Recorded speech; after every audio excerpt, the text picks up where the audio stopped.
Greetings, fellow Gothamites. Tiki here. And BlueDragonFive. And we're back to cover episode 5 of season 4 of Fox's retelling of the Dark Knight mythology, entitled The Blade's Path.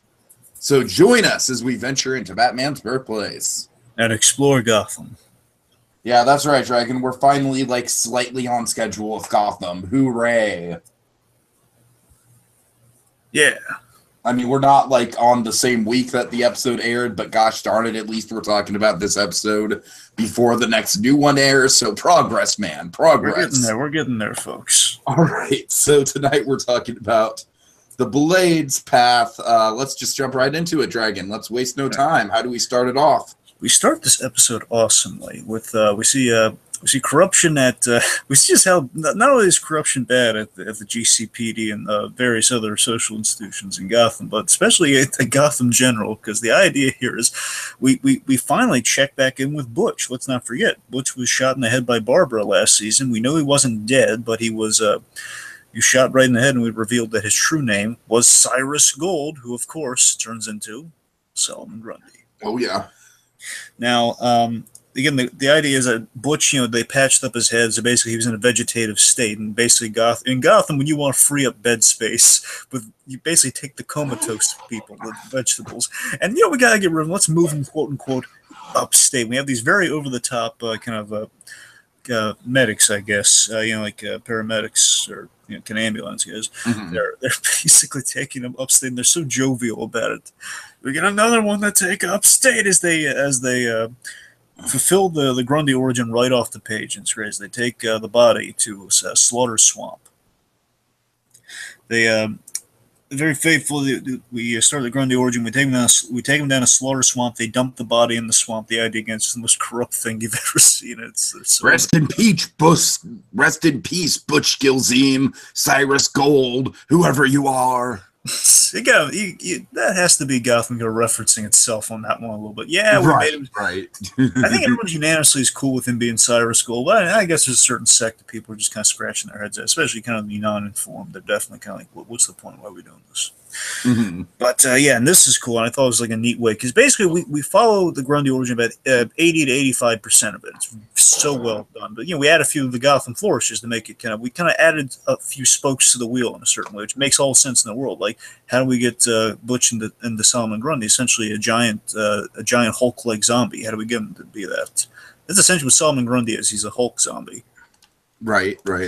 And we have Indian Hill chemicals in the swamps. That kind of makes sense. That's how we turn people into monsters and give them powers and stuff in Gotham. So it's Indian Hill runoff, just when they were ditching them. They're doing the cleanup effort at Indian Hill. We get that Indian Hill reveal, which to me was very Hitchcockian. You know what I mean? Of course, we had some great monster, kind of old school Universal kind of horror going on in this episode as well. That's what I'm saying. I think this and probably next week too with the Professor Pig stuff is definitely good choices for October-based episodes.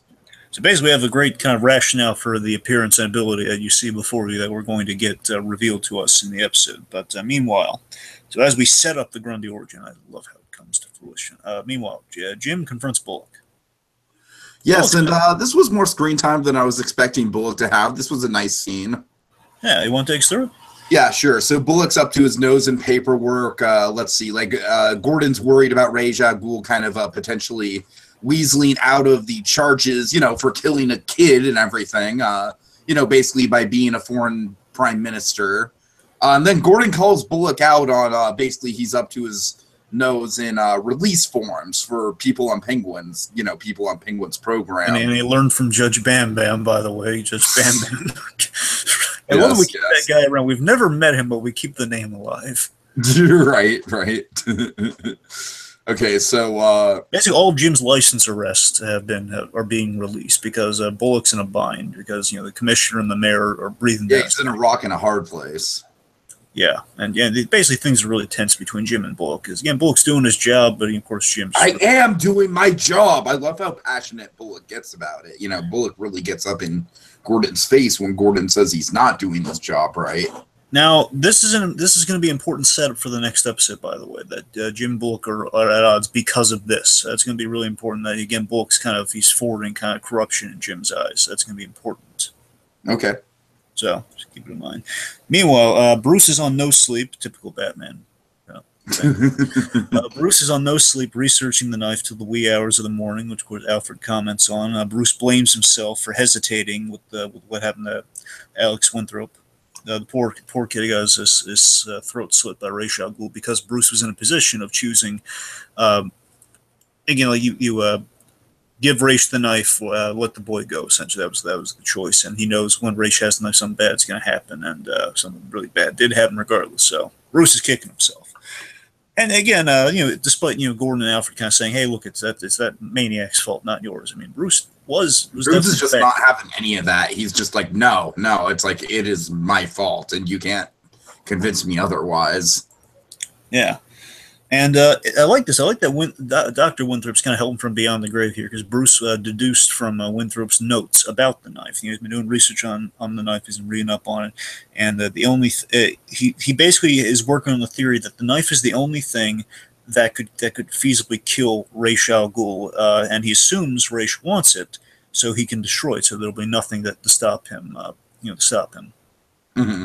Yeah, and it's also, by the way, this idea, it was in a show I really liked. It only lasted one season. It was this show called Forever, where basically they had an immortal protagonist. And it was a show about immortals, and there was an immortal. He had it was a Sherlock Holmes type immortal, and he had an enemy who was very Moriarty-esque. And there was a plot point in that season of the only thing that might be able to kill us is the items that killed us the first time before we became immortals. That's a really cool kind of plot. Mm-hmm. So it was kind of brought me back to that show. Again, I recommend anyone check out that show if you can. Forever, good show. Anyway, Alfred reminds Bruce. Can I go through this? Oh yeah, sure. Go on. Yeah. Because I have the whole. It's not everything. It's not like line for line, but it's basically the gist of the speech. So basically, I know you feel bad about Alex. We all do, but at this point, we must remember your vow: no killing. Taking a life, no matter how justified, will take you down a path darker than you could possibly imagine. I know. I've gone down it. Do you understand me, Master Bruce? And that right there, Dragon, that is some really, really good Alfred and Bruce writing, if I do say so myself. Of course, it's a reference to one of our favorites from last season, the third Jerome episode. Of course. And, the third part of the Jerome trilogy, from last year. They always do kind of a Jerome arc. Anyway, and also, of course, this is a plot point we're probably going to expand upon later on about Alfred's war days. Alfred having hesitancy getting back in the field, because, again, he had to kill in the field. And, of course, he's trying to stop Bruce from entering that life. Sure. So, yes, so that's definitely set up. Yes, then we have... Bruce hears Alfred. He says, "Yeah, you're right." And Alfred locks up the knife. He locks it up. So, okay, enough of the knife. And then, of course, they have to go to the funeral because Winthrop's parents had been informed, so they're having a funeral for their son. This scene, I think, is so well shot. I really do. Okay. This episode is very well shot because one, we have some great. This episode, broadly, it pays off a lot of things we've set up in the past seasons. Yeah. I think you're right on with that. Yeah. Yeah, for example, we call back the shaman thing in this scene, where basically we echo Bruce's memory of his parents' funeral when he was reliving that memory with the shaman. And I love how he does in the direction. Bruce is you can see how angry Bruce is in the scene for two reasons. One, you can hear the people at the funeral not talking about the boy, but talking about, it's a shame he died so young. And it's like he was killed by someone instead of about the boy. It's like how he was mad that people were talking about, it's a shame that Bruce was traumatized instead of worrying about the parents. Right, exactly. So again, we're calling that back, which explains again your heart goes out to Bruce having to relive that again, and of course blaming himself. And it's just like no one likes to hear people talk about them behind their back, especially in an inappropriate context in an inappropriate setting. Yeah, and the thing I love directorially is that I love that in the background. Again, this is what I think is really sure. They have this fireplace, and the fire is burning brighter. It's like Bruce's anger is represented in that fire. Oh, yeah. It's really well directed. And then, of course, Jim enters.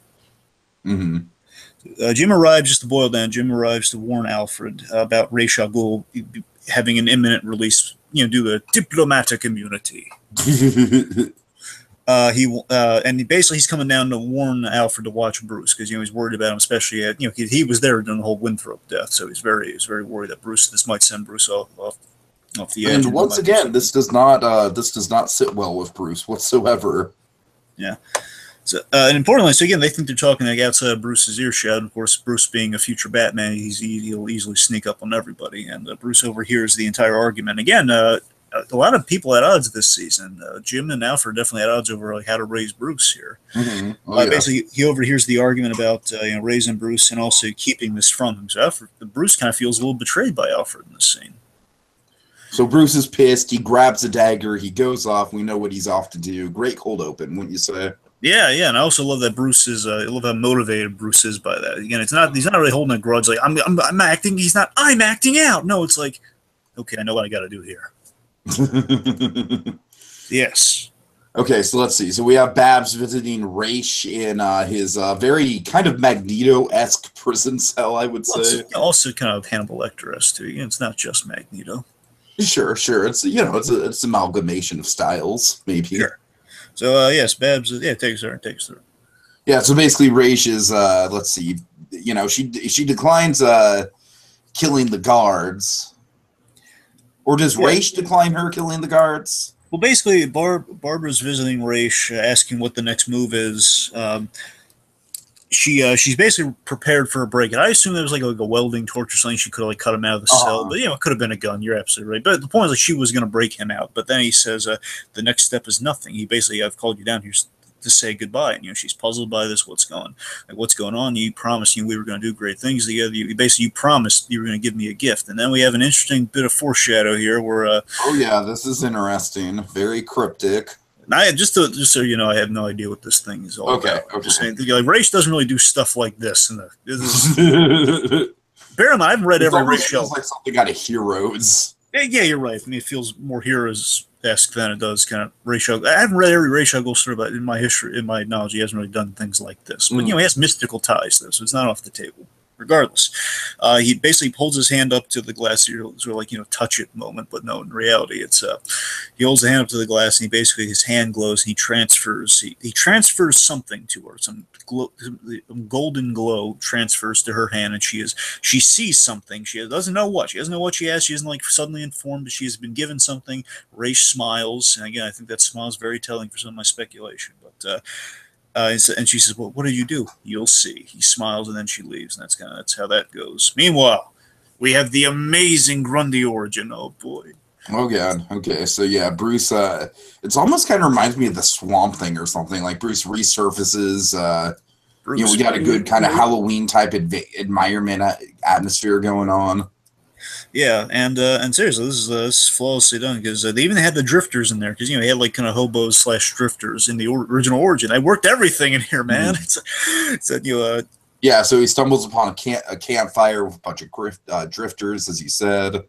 And they told you they're singing the nursery rhyme, and it's on a Victrola playing, where the whole Solomon Grundy nursery is playing, and that's why they're all saying Solomon Grundy, born on a Monday. It's and by the way, of course, just the minute he emerges, I got to tell you, already I'm sold because we've been waiting for Grundy. Grundy was announced, and Gotham has a habit of doing this. Sometimes they'll announce the character doesn't show up till next season. Or we did that with the Mad Hatter. Now we do Grundy was announced for season 3, and of course, till the very end. We still didn't even see him, but I tell you, Diggy, Grundy he's a huge kind of Hulk. He's a white zombie Hulk, and it's again he looks off as human as you could do Grundy right off the page because Drew Powell, he's a big guy and he fits the mold, and they did an amazing the white hair, everything. So he basically walks up to the camp. And I love this. I love that those guys weren't mean to him right off the bat. They were trying to understand what happened to him. But, of course, man, you look white as a picket fence. Yeah, I love this. They weren't going to hurt him. It was very obvious they weren't going to hurt him. But, again, this one idiot guy, he's holding that fire really close up to the guy. Again, has no one seen Frankenstein? Has no one read the book? That's what I'm saying. The point is he's getting a little antsy with the fire, and basically, he's coming back, and as we know, when people get brought back, they have to kind of recalibrate their brains. So basically, he's instinctually he kind of accidentally kills the guy, or throws him. It basically beats the rest of the guys. Though I think he kills the one guy with the fire, and yeah, he freaks out, and they're all running off. We're gonna get you for this. So yeah, and then so basically after the misunderstanding, then I love this that technically, and this is funny, technically. We saw the Butch Gilzine character on Monday because Gotham's Night used to be on Monday. So I love that technically he was born on Monday. If you want to argue semantics, yeah. If you want to get technical about it, it's kind of cute. But anyway, so then taking the minute he put the jacket on, like the image we see before us here again, like Solomon Grundy again usually bare chest, but he always has like the Frankenstein jacket on, so he looks. Sure. God, this is the moment where like all my Solomon Grundy wishes came true with this image. It's like, oh yes. and he sounds he's sounding like him. It's not Butch just being brought back. It's like he's a different character. And the thing the last thing I'll say about it, because it fits into the episode. The last thing I'll say about Grundy here is that famously, Grundy's origin is that he was a mobster who was shot down and ditched in a swamp, and now we know that what that mobster's previous life was, because Grundy comes back. Yes, you're right. We got the whole origin story through like 3 whole seasons of that. That's the cool thing about it. That's why Grundy made so much sense for Butch, and I gotta wonder if maybe I don't think they planned from the beginning, but it'd be cool if they did. It'd be cool if they. If they did, because that makes so much sense. Because Grundy's always a character who's like he doesn't know who he was before, but he'll ask now and again. Sometimes he'll find just a name, Cyrus Gold, but he'll never know like kind of the mobster he was. And now we, the audience, know, and we're ahead of Butch on this, and we've experienced this character. Now we got this whole new performance going on here. It's awesome. Mm-hmm. So okay, let's move forward. Yeah. So after the so we have Mr. Pym, is it? Penn. Oh, Mr. Penn, right? He's he's going over numbers with Penguin, and the numbers are very good in themselves, but Penguin isn't satisfying. He wants examples made. Basically, Penguin doesn't control 14% of crime, which irritates the Penguin. 14% is eluding his grasp. Mm-hmm. So then Sophia enters. Yes, and she asked if Penguin has any lunch plans, and then Bullet comes in. But it's lunch. I was going to make that joke in 1 second if you didn't capitalize. It's so easy. It's such an easy joke. Oh yeah. So I thought it was an interesting choice. So Sophia walks in, just instantly invites him to lunch. I'm liking Sophia more and more. I think this episode really kind of Sophia hit her stride. I think. Oh yeah. And again, it's a smart plan, which again we kind of hinted at in the previous episode about how you get respect through the Falcone method, where you do public things where you show power has shifted. Right, it's very simple. It's like all you have to do is show up in a public place with the Falcones, and it's it's kind of like the reputation sort of writes itself in a way.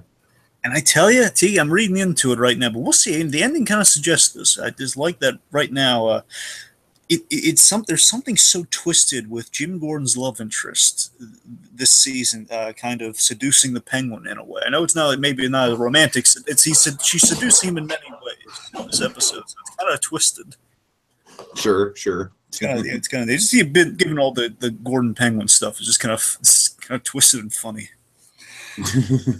Anyway, so the danger, and this does speak to the danger. Tika, this is the danger of Sophia Falcone. She is mainly in the show that she is attractive and cunning on many levels. That she can get again. That's the thing. Carmine had kind of the power and respect of the name. In this case, it's less the name; it's more that she's really good at what she's doing.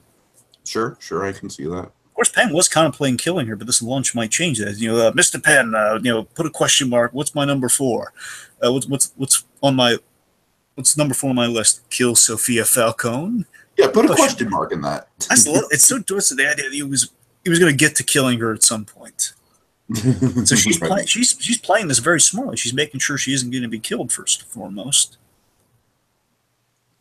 Okay, so then we get to Riddler. This is great. Corey Michael Smith just kills the scene. Oh, we had desperate Riddler this season. It's really funny. I would wager to say that Riddler's literary odyssey takes him to Of Mice and Men this episode. Oh my God! Yes, you're right. Yep. Yes. Yep, I know I'm right. How did I not see that? Oh my God! Yes. You're welcome. Oh boy, that is. I have my moments. Yes, I'm very good, Tiki. Very good. Brownie points for Tiki. So, yes, yes. Enigma's around the pharmacy ideally for pills to restore his mind. You basically kind of uncloud his mind, get him back to his Ridley self. And he's like very, very upset with the pharmacist when the pharmacist is like, "I don't know, man. I don't even know what your condition is. You're not even a doctor. I will not be condescended to by a man in a lab coat." Oh, God. Anyways, the point is just to boil it. We can go on for hours. The point is, Riddler, Enigma is outwitted and stabbed in the hand looking for Smartivia. Looking for Smartivia, and he's outwitted, he's stabbed. There's those really pointy, dangerous letter open. The little thing you pin the receipts to. Basically, his hand is kind of impaled with one of those, and I'm convinced is a reference to the '60s Batman show, because Riddler had he pulled a gun. I could have sworn it was a fake gun, so I think it's a deep cuts reference. I could be wrong, but basically, yeah, he gets his gun. He realizes, it's a toy gun. I love when he throws it at Enigma. It squeaks.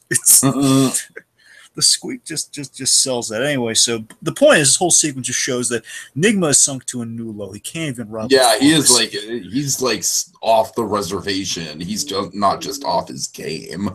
And Tiki, this is probably my favorite element of the whole episode, just the mice and men of it all here. I love so Enigma. He's making a noise in the alley, which awakens kind of an identity crisis filled Grundy, who then basically these two characters meet each other. Now I'll admit to you, I heard murmurs that this might happen, that basically Enigma and Butch coming back might have an interesting interaction. So I kind of knew something. I didn't know when. I didn't know any of this was coming up right now. But I was just it kind of clicked into place when these two matches. I know exactly what they're doing. It's amazing.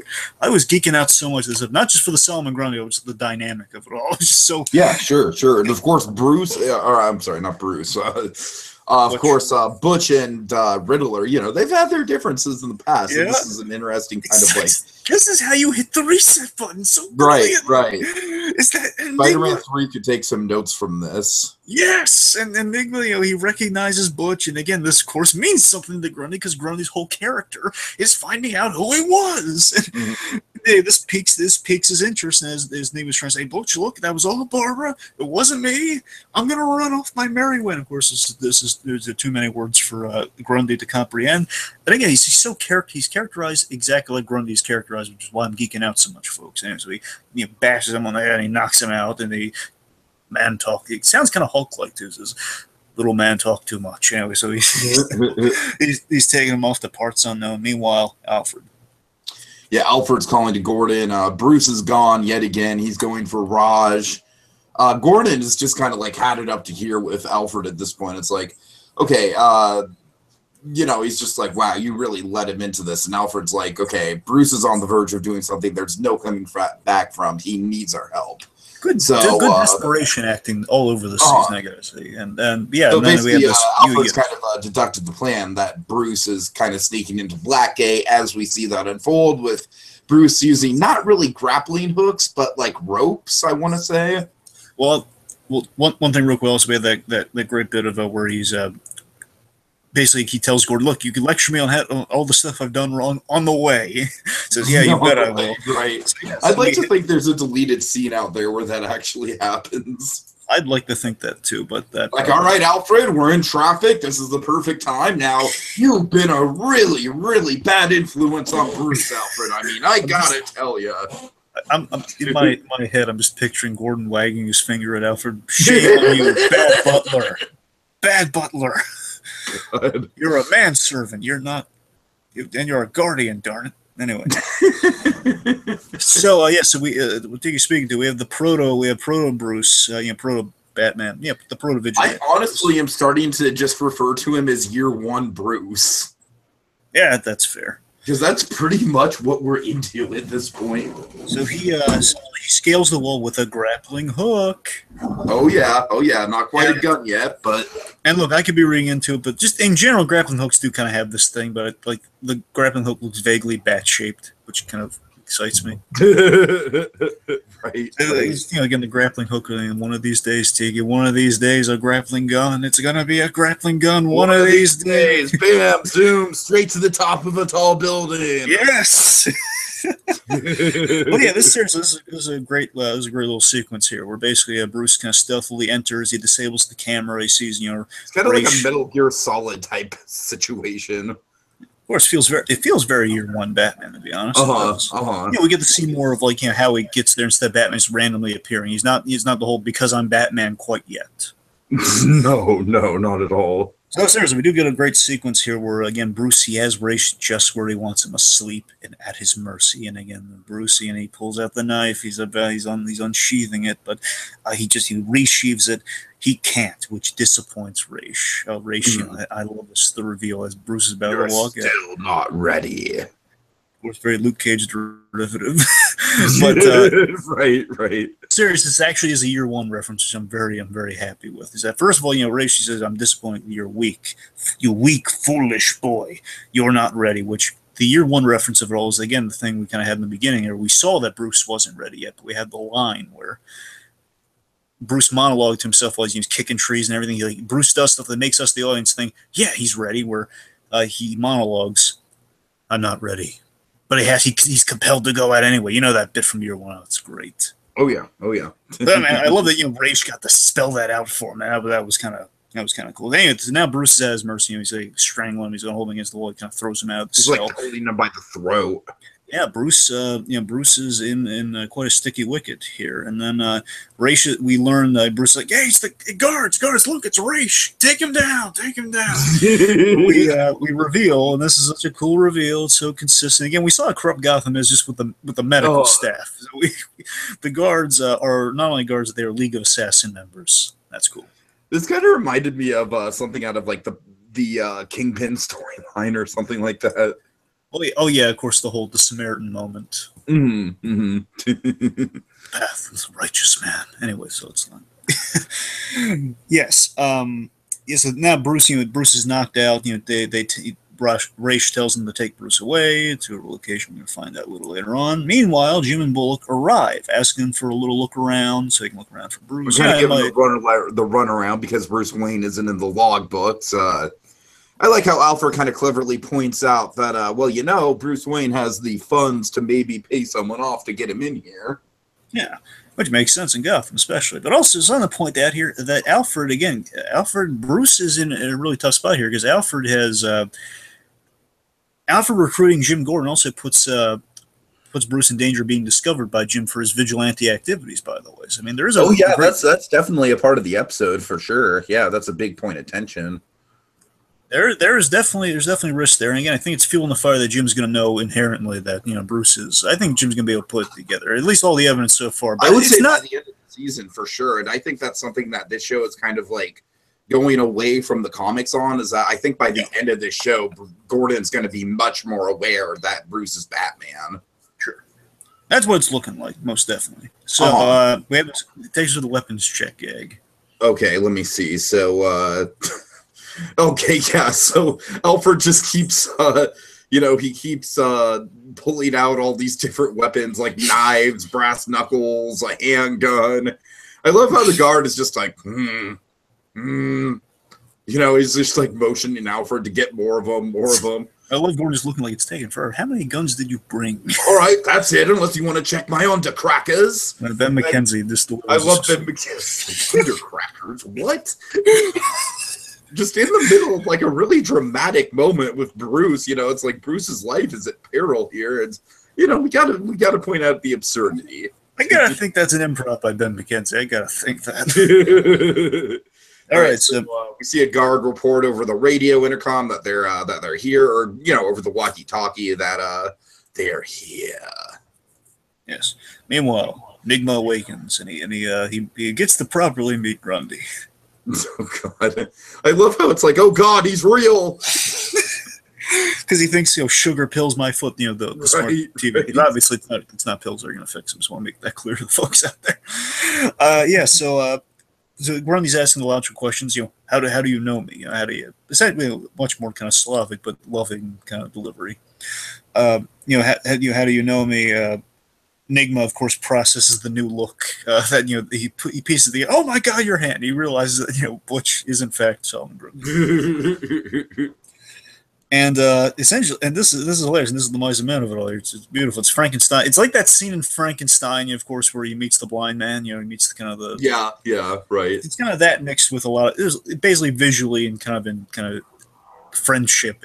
Friendship's obviously very mice and men. So basically, he wants Enigma to become. Grundy wants Enigma to become Grundy's friend. The Grundy friend. Yes, such a great line. And this is nice. And this is a nice bit for Enigma's art. I love Tiki. I just love the brilliance of this because, again, with Enigma's, not only just the literary kind of cheese of it all, but Enigma, in a place where he's no longer smart, we have to bolster Enigma's ego back to the status of Riddler. How are we going to do that? We're going to pair him with the dumbest character we can right now. Right. But it'll be kind of a sweet thing, or again, through this dumb character, where Enigma, of course, the character would mock. He can't really mock him because, one, he'll bash him silly if it really gets under his skin. But secondly, just the fact that he can kind of get away with it with his friend here, and again, they're going to help each other in a way, even though Enigma, of course, is manipulating him later on. I'm jumping ahead a little bit. The point is, Enigma is a really nice character thing, or Enigma faces the fact that as he's like saying, "No, I can't even help myself here. Like I'm dumb as a rock. I can't even." I can't even rob a pharmacy. I love how self-deprecating he gets about that. But the point is, I love that Enigma can get good self-reflection from this Grundian character. Oh yeah, I think it's really good plotting here. I'm not smart anymore. And basically like you, and this brilliant idea, like Grundy, who literally is doing this, he's searching for who he is. They're both searching for who they are. It's why they're such a brilliant pairing. So then we have with this beautiful, horrific-looking pleasantry. Oh God! Where Grundy again, he kind of walks off for a moment. He pulls out this hot dog cart, which, by the way, I love this. You can see the bloody handprints on the hot dog cart. It's basically the idea he killed a guy for a hot dog cart, and he pulls out this hot dog is coated in way too much gross mustard. It's like half of it's not on the hot dog, it's on the bun and everything. And basically, right. Basically, this is a sweet pleasantry. It's a sweet gesture where he offers him food, and of course, they was initially. I am a bit peckish. Yes, and I gotta mention this with the Mice and Men of all. There's a story this feels very reminiscent of with the Mice and Men of it all, because there's a Injustice Gods Among Us. Yeah, Justice Gods Among Us, there was a story in the comic, which is a great comic, better than the game, honestly, where Bizarro Superman and the Trickster, of course we know the Trickster for the Mark Hamill of it all in the live-action kind of iteration. The point is, Bizarro Superman befriended the Trickster, and it was exactly like Mice and Men, exactly like this pairing, where Trickster was manipulating Bizarro, and of course they had all these misadventures, and they were kind of friends. Anyway, yes, take us through Sophia's stuff. Okay, let me see. So yeah, Sophia's visiting with her cousin. I believe his name is Janusz. Yes, Janusz Salvo, and it's a friend of her father's. I don't know if it's necessarily cousins, like a friend of her father's. Okay, so kind of reminiscing for a bit about when they were kids, and let's see, he's saying the family business is content under Cobblepot's license, and Sophia's they're still kind of pigeonholed. They can't really fight against it. Sophia's like, well, I've invited Oswald Cobblepot to your restaurant for lunch, and I want it to be the lunch a lunch he never forgets. Yes, and then we have Jim and Bullock just kind of randomly in the corner, just kind of having lunch, and they say, "Yeah, you said it, sister." And I love how the scene ends on this really playful Italian music. Yeah. Right. So meanwhile, we have Bruce down in the depths beneath Blackgate. This is a cool idea they lifted from Arkham City, by the way, which I might be reading to a little bit, but it's the idea that in Arkham City, Ra's al Ghul, and it ties to Ra's al Ghul. The only reason I bring it up is because there was this Wonder City. There's basically a segment of the game where you find out Ra's al Ghul years ago, during way before the World's Fair era, he tried to kind of save Gotham with an underground Lazarus Field society, and it failed. Because Gotham is beyond saving, which is why it's so easy for him to kind of say, yeah, let's just wipe out Gotham. I tried, we failed. Paul Dini came up with that idea. He knows how. Paul Dini's another guy who knows how to write Ra's al Ghul. Anyway, yeah. So Bruce awakens underground. Keep going. Yeah. So Ra's basically he calls him out on playing the White Knight. Bruce calls out Rash's scheme of baiting Bruce. They're basically kind of calling out each other. And Race, you know, all he says, he just wanted the knife. And the knife was given to him moments after he was bathed in the Lazarus pit. Which we saw. Oh, yeah. Submerged in the waters. And we get a brief kind of flashback visualizing that again. Let's see. And we basically see that suspended between life and death, he saw a vision of Bruce as, as his heir. So I think this is a cool idea. And now again, you might think it's kind of convenient that he saw, he's had a vision of Bruce Wayne. But I'll tell you this: in the Bane origin, Bane, he had a vision of himself, what he would look like when he was older. So it was like identical to what Bane was designed. So we've had kind of visions like this in Batman comics before, so it's kind of used to it in that capacity.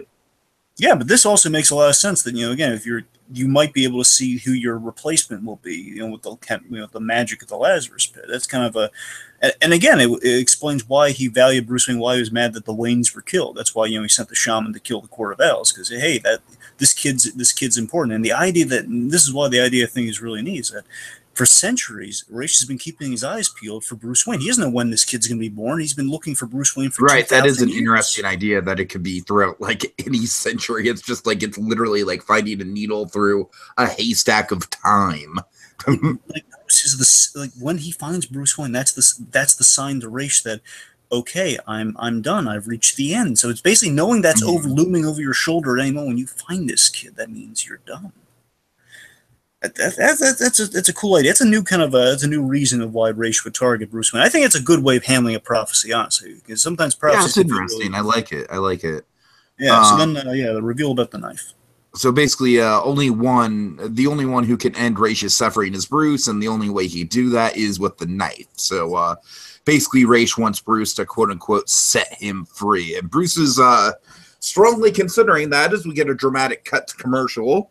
Which, by the way, we have that great line echoed from from when Ra's was given the knife, most likely to his predecessor, kill me, please, set me free. It's a wonderfully delivered line. It's kind of a cool, again, it's kind of a neat reveal that, again, I kind of called this. Remember, I called that, well, unfortunately, we weren't able to speculate on air for a lot of this. I don't know if I was able to call it on air or not, but I told Tiki that this knife might be, basically, he might have to kill his, basically the knife's purpose might be to kill the original so the next one can take over. Sure. So, okay. All right, so we're back with Riddler and Grundy. Let's see. Riddler's what? Post-lunch. Yeah, he's thanking Grundy for the snack. I was like, it's been an emotional day. Yep. And this is, I called BS on this. These drifters found they found Grundy in Gotham like this. they got to gang up on Grundy and Riddler basically for being freaks, if anything else. Yeah, again, they had to. Of course, they're not realizing they instigated that a little bit with the fire. Maybe it wasn't wise to hold a fire up to a guy who's obviously not all there, but regardless. Yeah, a fight breaks out. The Grundy. We're definitely, again, the pieces are forming here. We're seeing the benefits of this dynamic here. Riddler's going to have muscle edge. Like Grundy basically hulks out on these guys. Yeah, and unfortunately, again, kind of on the Frankenstein of it all. His arm is caught on fire by a Molotov cocktail. And Riddler goes for the he goes for the smart idea, which is of course to douse the arm with water, as you do. I love the moment though where it looks like Riddler might be running away, and just Drew Powell again, so kind of sympathetic and pathetic. He's just kind of like, "Friend, come back!" And of course, Riddler comes back to put it out, and it's kind of the Grundy's friend not dumb. Grundy's friend smart. That is a nice beat fire. Yeah, it's a really nice moment that kind of solidifies their one-sided friendship in a way. Sure. Again, it plays the Enigma's ego. Yeah. Please do a hug. Hug's really funny. Okay, keep going. Okay, so Sophia and Oswald are meeting at the best table in the restaurant. It's a Hungarian place, which also suggests that Penguin's heritage is Hungarian, by the way. A little fun fact. Sure. Let's see, of course, Penguin's kind of, he's like, I don't see many people here. Is it the point to get the word out that Falcone supports me? And, Sophia kind of just ensures them, people talk, don't worry. And of course, Penguin brings his poison tester, his new... which is smart. This guy looks really unique, and I kind of like that. He's like a goatee and stuff. He looks kind of like Penn Jillette, but, as a penguin. God. It's kind of like Penguin also has another guy named Penn in his crew, so maybe he's just trying to recreate. Maybe he's just trying to create various pendulets, so he'll have like kind of or like what if he's like just trying to create different pens? Like he's got like a Sean pen, he's got Cal pen. Oh God, it'd be so great if we got Cal Penn is Tiki. If you don't watch, if anyone out there, Designated Survivor, Cal Penn. All right. Anyway, yes. So then we have the Goulash Gambit. Yes. Oh God. I call it the so Goulash Dragon. Gambit. I'm sorry. They had to have taken inspiration from Anton Ego in this sequence. I know, right? There's no way this isn't an homage to Ratatouille. There's no way. So something we got to highlight here, and this is clever here. I love this. This little Hungarian woman, of course, looks reminiscent of Mrs. Kapupat. Yes. Who has made this goulash. And of course, folks, you'll remember the goulash. Of course, his mother made a goulash, which again, I love if you've been watching the show, this all comes into place rather easily. Again, it's the goulash. And of course, Penguin, last time he really remembers the goulash is when that nightmarish state where where Strange put that thing on his head where he was eating goulash while he was killing his mother. Mm-hmm. Again, in the nightmare version, he was kind of his therapy, quote unquote. Anyways, yes, we have the Anton Ego moment where Penguin eats it, and after it's tested, of course. He leaves in a huff because he's startled by how much like his mother's cooking it is. So. Following so that, then Sophia kind of confronts the chef. The chef says she made the recipe from a tea. Yes, to a tea, absolutely. And so again, Sophia, of course, is going to do some follow up on that. Meanwhile, Jim figured, and this is clever. And again, this is what I'm talking about. This episode has so many great kind of loops tied together. Where Jim figures out the guards are fakes because, and again, I love this because. Just playing with the lore of Gotham. He was in Blackgate in season 2. Right. Hey, Jim, you remember that thing that tanked your relationship with a really great character? Yeah. Oh, God. And remember, he remembers the guards and the guard shift, and he realizes the nameplates don't match up, which is clever. And then this leads to a little battle with, Alfred and Gordon, really good on the fly, even without weapons. They, of course, just hand-to-hand, of course, with both of them, military men as well. Then they were asking, where is Bruce Wayne? Where'd you put him? And, of course, Gordon kind of narrows down the locations and realizes, oh yeah, there's a sub basement in one of the corridors. Let's check there.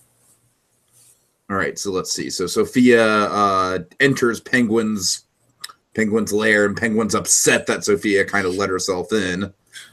I love the stupid gag with the. I mean, stupid in a good way, where the Penn Gillette guy. I can only call him Penn Gillette right now because we don't have a name on him yet. I'd stick to the name if we had it, folks. Just it's not there yet.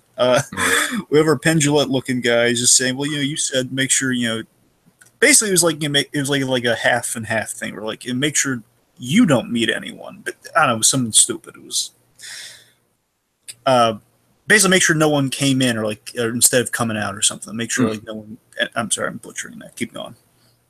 So let's see. So Sophia is basically saying well, you can't find fault for restaurants' authenticity, and Penguin's kind of going into a soliloquy about the only person in his life who ever did nice things without wanting something in return was his mother. And then Sophia says he should consider himself lucky because Falcone, her father, only ever did everything out of greed that drew everything and everyone away that he loved. Sophia wants to help, long story short. Yeah, and again, I like that Penguin smartly is calling in the question. He's looking for her motivations, and which brings on the mother thing. But also, Tiki, again, the brilliance, you got to applaud this for how it all ties together, is that Sophia pulls Fish Mooney's con from season 1 on the Penguin, where, of course, Fish Mooney had a girl that looked like Falcone's mother.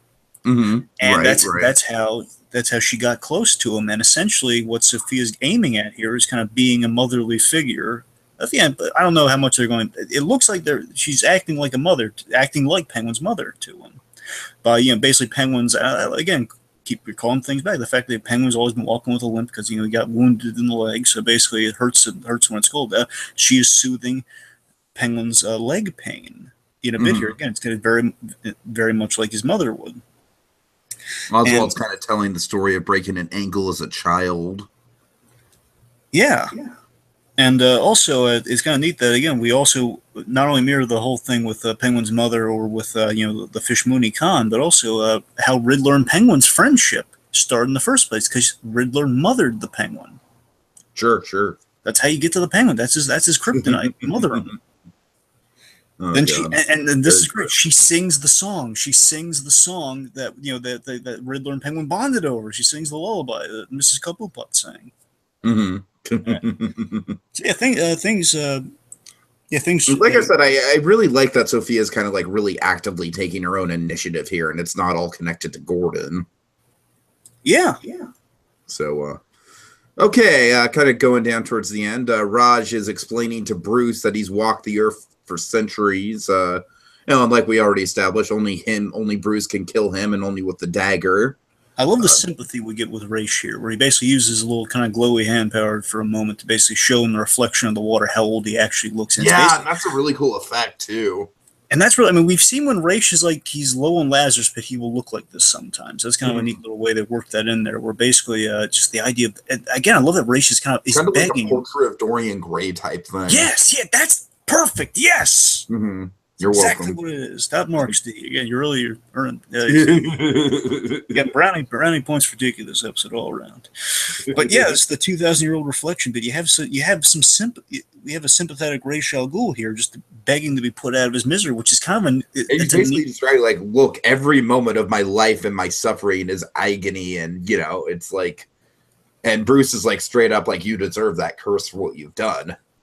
And again, this is another cool thing where the snake in its tail, because we had this exact same scene with Matches Malone in seasons earlier, where he was asking Bruce to put him out of his misery because he's tired of getting away with it. And Ra's al Ghul's kind of it's a similar thing. You complete the prophecy, put me out of misery. He's basically looking at the curse of living such a long life. Bruce refuses again, as just stated, but then Raish, oh my god! Now this is where Alex Siddiqui just, oh my god, he's so wonderful as Ra's al Ghul in this scene, not just with the sympathy, but in this threat that he delivers.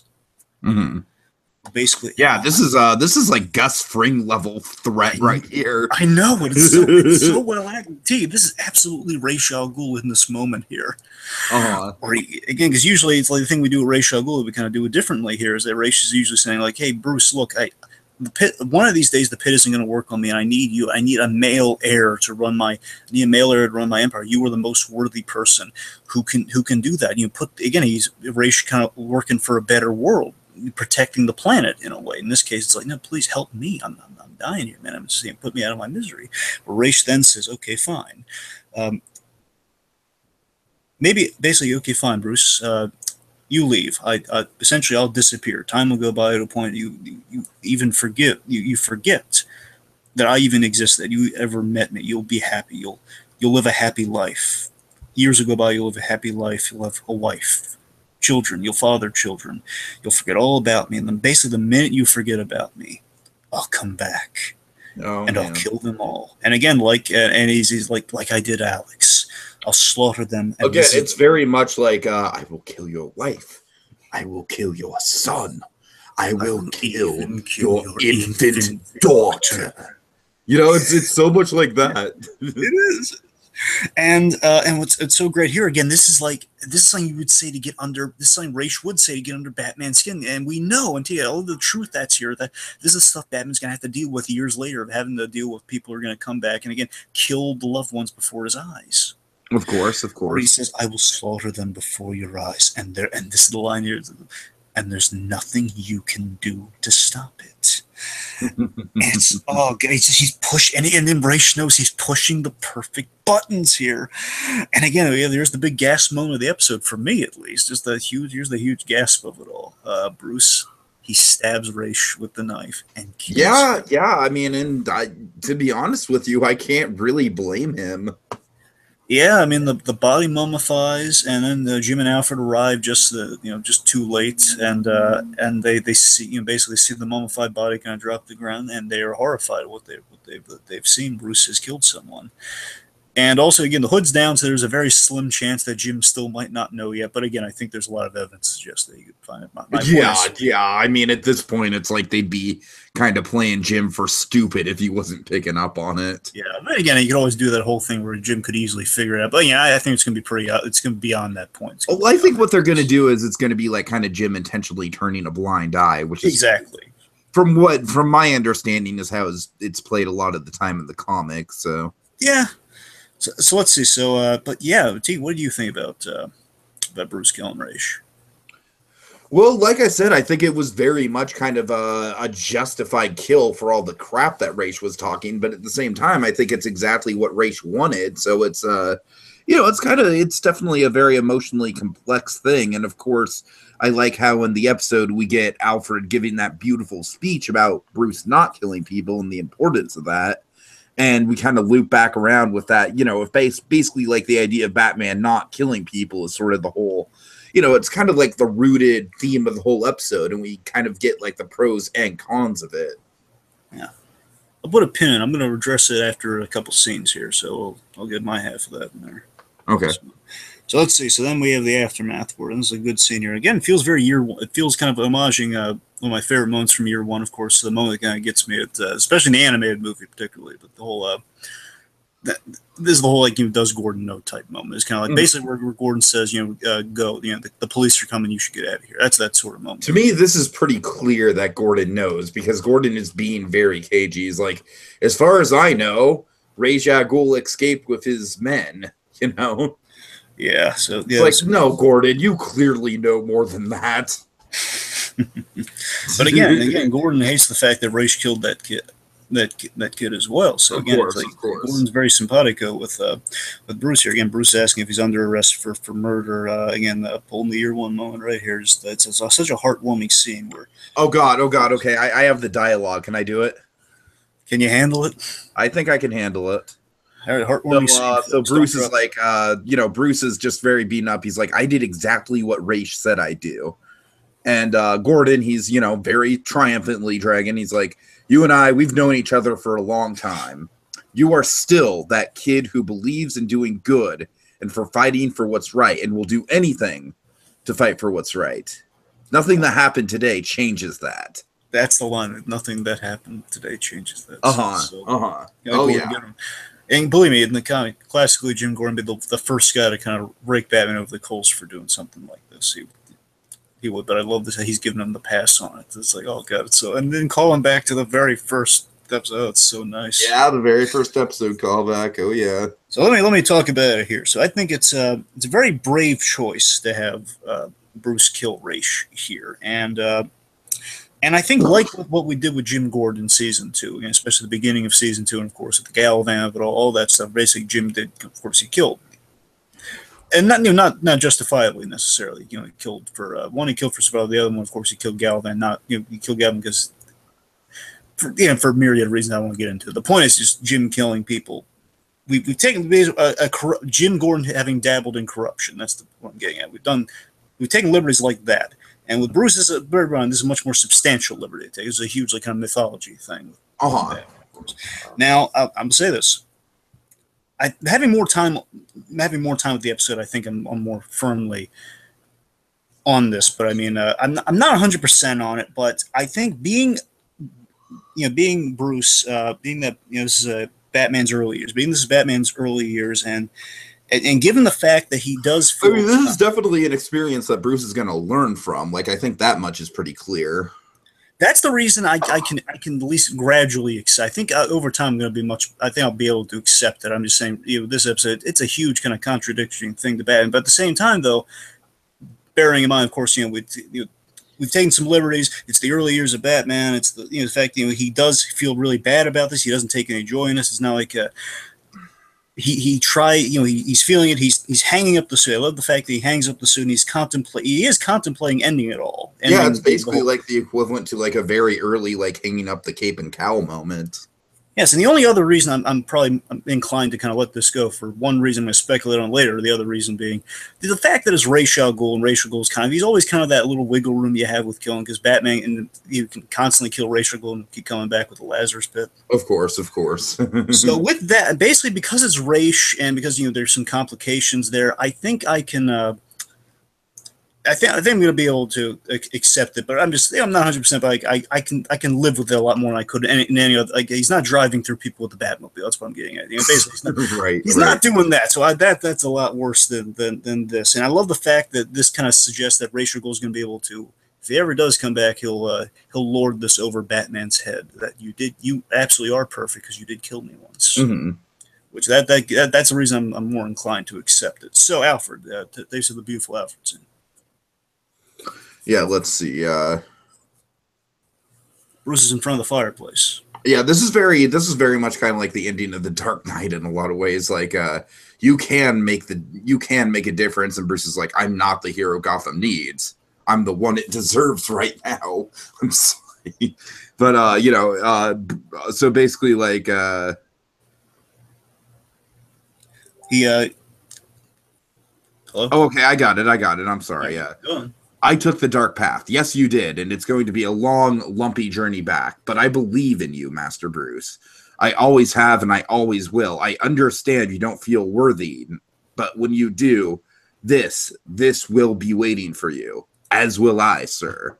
Again, just so perfect, Dragon. Such a perfect, like, year one Batman type scene. And again, with the whole I'm not ready bit, I love that he says, I love this idea, Dave. I love we're playing with the year one ideas like this, where, again, whether that ready line is intentional or not, at the very least, the theme of it is, because Alfred says to him, look, basically, don't burn the suit. I'm going to hold on to it. And basically, one of these, basically, when you learn to live with this, when you learn to kind of process. And again, Alfred is holding hopes that Bruce won't go down a dark path, that he's going to find his way back onto onto kind of the right path, and in doing so, he's saying, look, this suit, you're going to wear this suit one day when you're ready. Basically, he's saving it for when Bruce is ready, because right now, again, and this is why I'm more and more sold in the idea, and I think I'm just going to be fine with it, like an episode or two from now, is the whole Bruce like an early Batman killing Ra's al Ghul is the fact that he wasn't ready. It's because he wasn't ready. He was going out a little early. Again, that kind of speaks to Gotham. Again, we're doing Batman a little premature. It's been earned. I'm not saying it hasn't been earned. I'm just saying we're doing an early Batman. Maybe it's a rushed Batman. He hasn't trained all around the world by any stretch. So again, he's not like a fully developed Batman. But at the same time, this speaks to one day he will be ready. He will be ready to be kind of the strictly a never kill again Batman.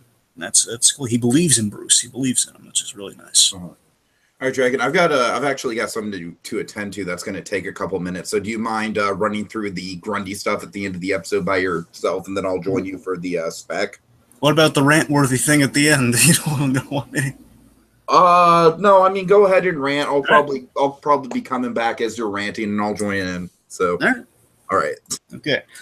So let's see. So he's following that really heartwarming thing with Alfred. Again, he believes in Bruce Wayne, kind of like Long Halloween. I believe in Harvey Dent, that sort of thing. Nigma. Basically, we check back in kind of the aftermath of the fight here. We're now Nigma and Grundy are best pals, and of course, with the slant that Grundy feeds in the Nigma's ego. At the same time, Nigma is using Grundy to his own devices and trying to avoid Grundy learning the truth. So basically, as they're walking down this alley, Grundy's asking, "Okay, friend, tell me, basically, who am I? Basically, give me information." And Nigma gives him a piece of information. Basically, tells him that he's that they were the best of friends. So he lies to him, but he basically promises some more information. That yes, I do recognize you, and he promises more information is like kind of like the third thing on the agenda, essentially, because basically they're going to make money in these underground fighting rings using Grundy's strength. We're going to get money. We're going to use that money to make me smart again, and then I'll give you all the answers. Yeah, not like he's holding out on. That's not the way he's selling it. Basically, like, hey, I'll be smart so I can give you the answer, so I can help you. Basically, so I can help find out what happened to you, which makes some sense. I like to think Riddler's going to hold up his end of the bargain, but we'll see. So they walk into this underground fighting arena. Again, kind of like we saw a little bit of something like this in kind of Batman v Superman, with the kind of this the seedier part part of Gotham, these clubs for the original elite to bet on. This is a more kind of down and dirty version of that. And basically using like the little money they did get from the drifters to kind of bet on Grundy, which Riddler knows that Grundy's going to win every fight, so he can basically kind of build up some capital, build up some cash. We meet this new character who is going to be, well, definitely appearing more often. I don't know how important she's going to be. Cherry. So that's these neon signs. This neon cherry sign, of course, signifying her name. So we meet Cherry. Cherry's kind of the person who runs the underground fighting ring. And of course, she notices the burns from the Molotov cocktail on Butch's arm. He basically says, "Okay, go to the doc. The doc will patch you up." Now, of course, when I heard the doc, I had one of two theories. It could be one of two people. Optimistically, I was thinking, okay, could be Professor Pig, because we knew we were going to get him this season. It could be Professor Pig. Like, oh my God, could it be him? And that's how we get a start there, which kind of provides some crossover from stories. I'm not mad that we didn't go that route, but at the same time, wasn't thrilled the other route we did get though. We reveal, and again, I saw this come with the only other possible person it could be. We reveal that the doc in question is it's Lee. Yeah, it's Lee, and basically, she's got her hair down again, the beautiful and talented Marina Baccarin. I hate saying an unkind word about her. I'm not saying an unkind word about her. I am saying an unkind word about where we left this character. To be fair, she delivered one of my favorite moments in the entire series at the very end of season 3, but at the same time, it's just, again, she delivered. She kind of read a letter essentially, which is. Boy, I'm sorry, folks, I'm venting a little bit. The point is, we reveal that Lee is the doctor, and just in my notes here, I have, oh, what now? Just, oh God, we're introducing Lee again, and I'm not thrilled. I think we have rushed back into we have to have Lee, because again, we're always rushing Lee. We're always rushing the Lee of it all. We're not just kind of exploring the world without Dr. Tompkins. I mean, this show we're doing a kind of a different version of Leslie Tompkins, because we're looping into the Gordon story, but at the same time, I'm just like, why rush it? Why force her into a story? She's a puzzle piece that just doesn't fit right now. One of these days you can probably work her in, but why now? That's what I'm thinking. Yep, it's a head scratcher, isn't it? Yeah, so I mean, you weren't thrilled by her return either, right? No. I was like, oh boy, like basically the same reaction as you. Was like, really? Like, I understand if she comes back to the show eventually, but now, yeah. Do we have to do it now? Yep, I'm just like, oh, what fresh chaos is this? God, right. All right, so Piggy, let's get into the promo. Okay, I haven't actually had a chance to watch the promo, so why don't you take me through it? Oh boy, you're in for a treat if you watch it. Basically, we are teased with the big reveal of Professor Pig. Now, they've been building this up. Everyone's really excited. Yeah, they have. Not only are we excited because they've been teasing Professor Pig ever since the first season with the Balloon Man mask. Right, of course. But collectively, and they're saying Professor Pig is going to be a big deal this season. So Professor Pig is going to be introduced in the next episode. These are very simple. It's all Professor Pig centric, and the idea I think we're going to get away from Bruce for a couple episodes because it's all Gordon and Bullock in this promo. So basically, Professor Pig is targeting the GCPD and basically sewing. Basically, he's putting actual pig faces as masks on their faces. Ooh, that's creepy. And Jim and Bullock. Basically, it's going to be a Jim and Bullock adventure next episode. And again, pigs. We're going to have a big Professor Pig arc, so I know that much. We're going to have a big pig arc. Okay, cool. All right. Cool. So, speculation. Yeah, I don't know, do you think it, like, going off of the mice and men thing with Grundy, do you think eventually a similar fate is going to befall Butch? Well, it's funny, I think, a part of me wonders if Barbara and Grundy are going to get along because they both come back from the dead and he might be able to recognize them. God. That'd be interesting. I don't think we're going to kill Barbara again, to be honest, but you never know. I don't know. It seems like at this point they kill her like once a season. You know what they should do? Oh my God. I'll tell you what they should do. What? They should do the Mice and Men moment, but with Tabitha. That's how we get rid of her. I like that. I like that. Yeah, basically after Tabitha, she mentors Selena for a while. Maybe we get to like her a little bit more. And then, of course, the big reunite, because again, she's going to be affected by Butch coming back, and like, Of hey, course. it's Butch. No, it's not. And again, they maybe he tries to strike up a romance, and of course, Oh God. maybe not as directly from the book, but you get what I'm saying. That's what I'd imagine we're going with that. And of course, things are going to go south with the Riddler, but it's a matter of time. All right. Do you think the Falcone and Penguin alliance is on good footing going forward? Well, again, I think in the end, Sophia's is going to run the criminal underworld, and I think it's going to be. I think that's where we're going with it. Okay. Let's see. What about Bruce? Of course, as you I said, think we're taking what? I think we're taking some time off with Bruce right now. Okay. I don't know. Anything else? Well, here's here's the big guy I got to hit on. So Raish, I definitely think Raish is coming back. Oh yeah, obviously, yeah. I mean, that barely even needs to be said. I'm just saying with the whole mummification thing, but I mean, look, even if he didn't come back, maybe at this point they never said detective first and foremost. This one, we yeah, were close. We were looking forward to that. This episode where there were moments where it was so close, because again, Bruce when Bruce kind of listed off with "You're baiting me right now," I was thinking, "Oh man, this might be it. This might be the moment." But no, he still doesn't call him detective. And that's the racial movement we need before we. But honestly, though, if we did just kind of, I don't mind them kind of writing Raish out for a while as long as we bring him back. But worst case scenario, if this is the last racial ghost story, we did do some cool stuff with him, though. I mean, if this is the last we see of him, I mean, man, it's a bold direction to go with it. That's for sure. It is, but I highly doubt it. Mainly with that Barbara thing. Basically, we did like, what was it, the Star Trek thing? Basically, the search for Spock thing. Basically, he transferred his consciousness in the last minute. Right. Essentially, that's kind of what we did. I don't know how literal they're going to be with that, but Raish. I mean, there's no sort of Batman Beyond I could direct you to that would rock your world with Ra's al Ghul, but I'm not going to. The point is, I think Raish is coming back either through something involving Barbara or basically it might be kind of what it was in Forever. You find that the knife isn't necessarily a permanent solution. Where Raish, I think that could be it. I think the knife could be a red herring potentially.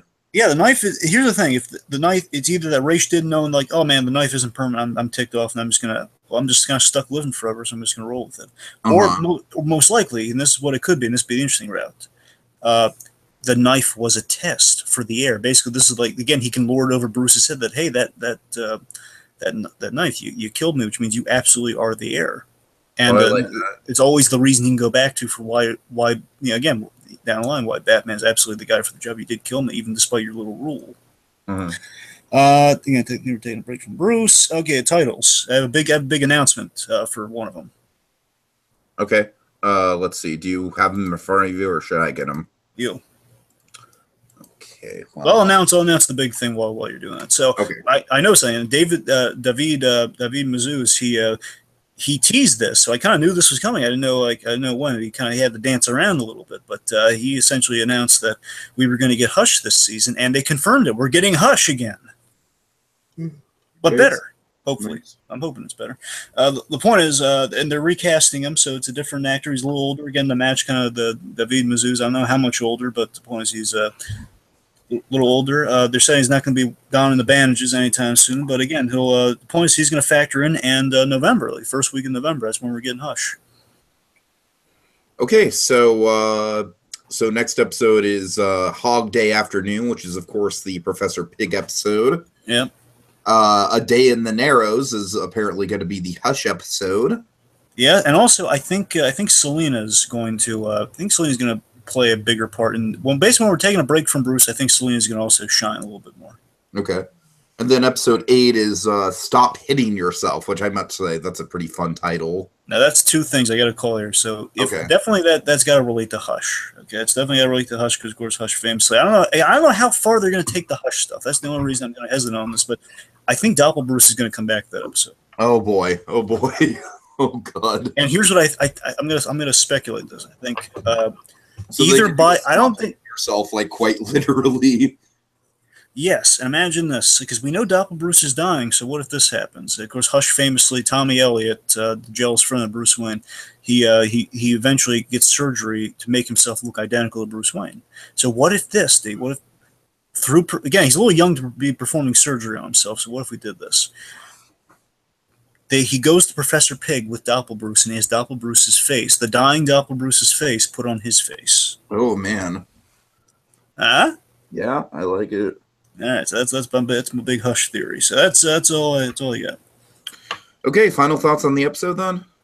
I think the episode gets it's a lot to take. Bruce killing someone, but again, I think it's over time. It's going to be better and better. It's a very bold. I mean, as someone who's not like as into like the diehard like Batman mythology as you are, clearly, I think it's easier for me to stomach. But I'm just saying this is like the old like the 10 Commandments of Batman almost. Batman shall not kill almost. But yeah, well, like I said, it's kind of like an early. It's anyway. That's the thing. I'm with you. I'm saying I think I'm gonna be able to live with it a lot as more time passes. My point is the ending. Basically, I'm feeling the entire episode, but on the first watch, the ending got dicey on those 2 points. Where again, the Bruce killing Raish, and the one that's still persisting. My fear that Lee's reentry could throw things into chaos. Basically, Lee's reentry was not a good note to end on.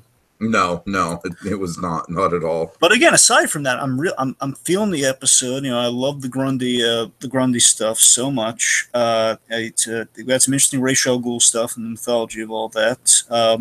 I have a lot of hope for Sophia Falcone, based on this episode. I mean, I'm really feeling the episode. I'm feeling, as time passes, I think the whole Bruce of it all, I think, is getting better. And the Lee thing's just like, that's just fear of what's to come. I can't really judge it by. Right.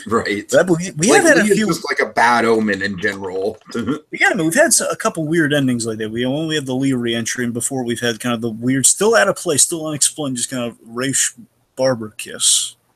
It just makes no sense. It's not. It's like it's random. It's okay, why? And we're still nothing. But yeah, this episode was a really cool episode. Really loved it. All right, take us out, Dragon. So remember, kids, no matter how dark and scary the world may be right now, there will be light. There will be light. Until next time, when we go exploring Gotham yet again.